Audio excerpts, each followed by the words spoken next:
Hi, my name is Ashton Bowen, and the theory that I'm going to be discussing concerning the historical and ethical foundations of persuasion is Immanuel Kant's deontological theory. This theory came about as a criticism to Jeremy Bentham and John Stuart Mill's utilitarian theory. The utilitarian theory states that an action would be considered moral if the rewards outweigh the consequences.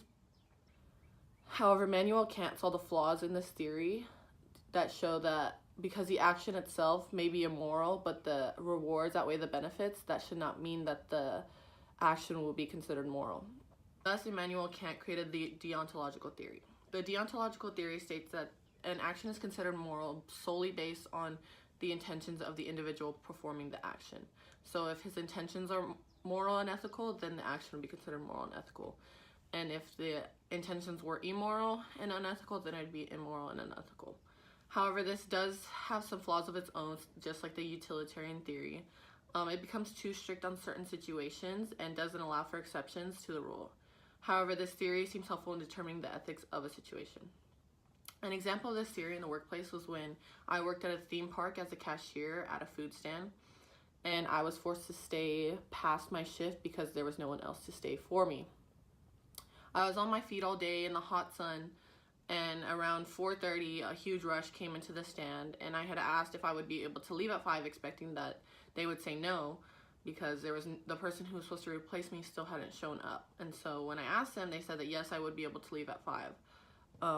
At this time I was 16 years old, working at my first job, and so I didn't know what to expect. And so it was quickly 5 and then 5:30, and when I asked if I could leave, my manager told me that I couldn't because there was no one else to stay for me.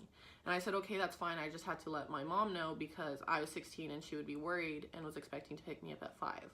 And so he told me that I wasn't able to leave the stand because no one else could do it for me.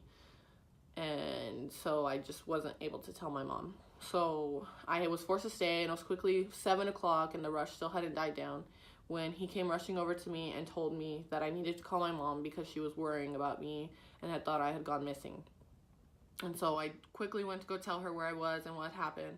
And so I ended up staying until close around 9:30. And that night I went home with horrible sunburns on the back of my legs, and which resulted in heat exhaustion. So now that I've explained the situation, I'll make some inferences. I can infer that the intentions of my manager at the time were not ethical because he lied to me in the first place about being able to leave on time, and solely because he didn't want to work for the few minutes that it would take to call my mom. And the consequences were my sunburn and a worried mother, while his rewards was that he didn't have to do the work and he didn't have to find someone to replace me. Under the utilitarian theory, his actions would have been considered moral because he maintained the workflow and the steady flow of business and didn't have to do any work himself. However, because his intentions were to force me to stay by lying to me in the first place about being able to leave, under the deontological theory, this would be seen as unethical. I can now transfer these inferences to my personal life. Through this experience, it becomes important to recognize how our actions will affect others and then act based on moral intentions. For example, my family has been planning a vacation to New York and then a cruise the following year.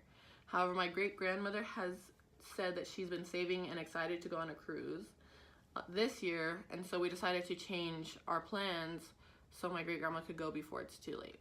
Had we not done this, we would have been acting on selfish intentions, just like in my previous example of my manager acting on selfish intentions of not wanting to work, therefore making that action immoral. In conclusion, the deontological theory becomes a good guideline to judge the morality and the ethics of our actions. This theory can be used in several ways to help interpret our social reality, such as defining an action as ethical or unethical based on the intentions of the person performing the action. We can interpret the meaning behind these actions to better understand how they fit into reality, and we can use this theory and apply it to our own decisions to evaluate what kind of person we want to be and execute it with the guidelines of this theory in mind.